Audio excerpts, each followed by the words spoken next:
Hi, Chris at the piano here with worksheet number 7 in my workbook for Chopin's Waltz in A minor B150.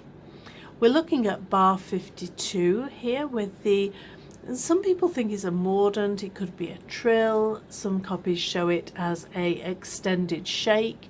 So for this worksheet I'm working on the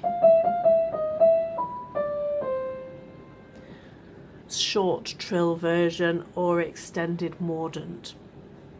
The first line is focusing on the finger number that we are using, and as before I recommend the 1 on E, reaching and using the length of the second finger to play the D sharp, keeping the thumb underneath, rocking up to the B, then back thumb on D and second finger curling over.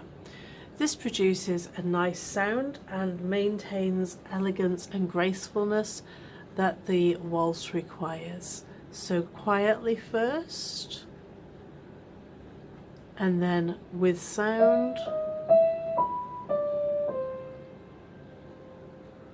As before with the left hand, I've removed the chords and we're just using the bass notes, E2, jumping to 5 on A2.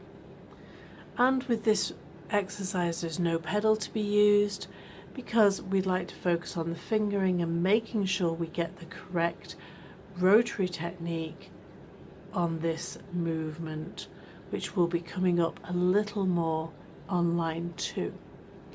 So first the bottom note,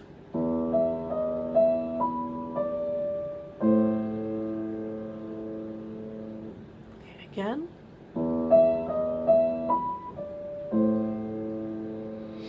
So we want to move towards the B, which is where the pause shows in brackets, and from the B you move down to the C. The natural movement of sound as it reaches the peak of the phrase and dropping as you move to the C.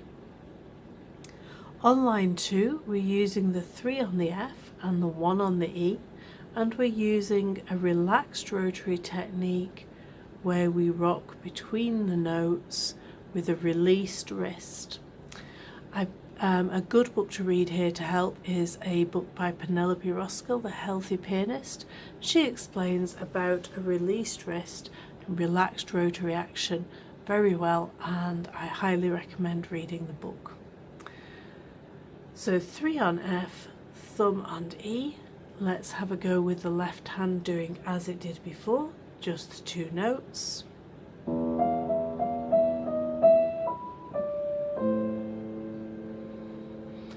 By using the rotary you get a relaxed sound. If you just use fingers you get the pressure on every finger, whereas if you use a rocking motion there's hardly any pressure on the fingers because you're using the benefit of the hand to press the note down rather than forcing the fingers. So if you'd like any more help on relaxed rotary technique and releasing the bones in the wrist, do leave me a note or send me a message and we can arrange a session. So moving on to the last line, we're going to put the chords in, and as I mentioned in worksheet number 6, this will sound slightly disjointed on the chords, not at all like we would expect Chopin to sound. That's fine because I want to focus on what's happening with the right hand, making sure you get consistent fingering. If you have a consistent pattern you will maintain it then. So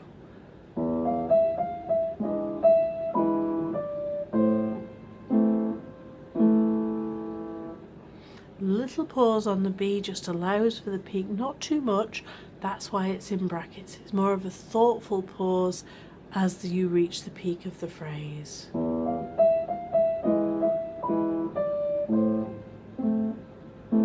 you can speed it up a little bit.